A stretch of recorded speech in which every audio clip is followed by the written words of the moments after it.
이 금융투자소득세, 이른바 금투세 유예 여부가 정기국회 회기를 다 마치도록 결정되지 않자 금융투자업계가 모처럼 한 목소리를 냈습니다. 지난 7월 정부가 제출한 세법 개정안을 받아들여 금투세 유예를 결정하라는 건데요.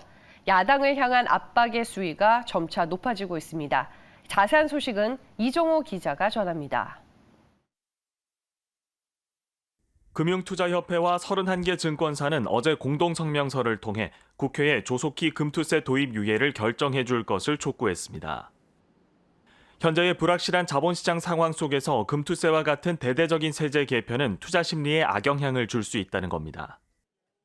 올해가 20여일밖에 남지 않았는데도 여전히 도입 여부가 불투명하고 국민들에게 제대로 안내되지도 않았다는 점도 지적했습니다.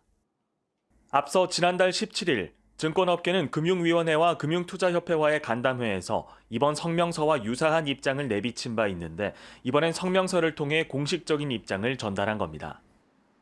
정부는 대통령 공약에 따라 2025년까지 금투세 도입을 유예하는 내용의 세법 개정안을 지난 7월 이미 국회에 제출했습니다.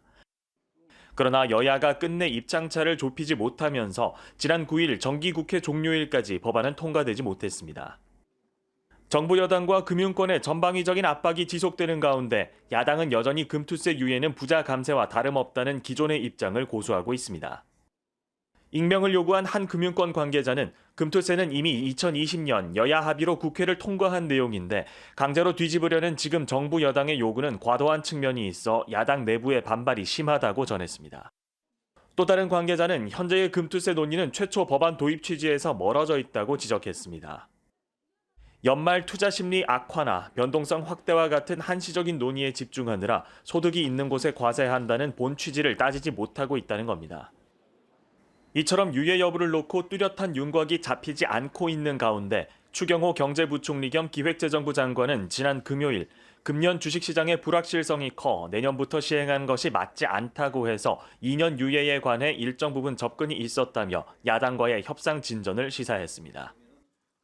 또 김진표 국회의장이 예산안 처리 데드라인으로 오는 15일을 제시하면서 금투세 유예 여부 역시 머지않아 가닥이 잡힐 것이라는 관측이 나옵니다.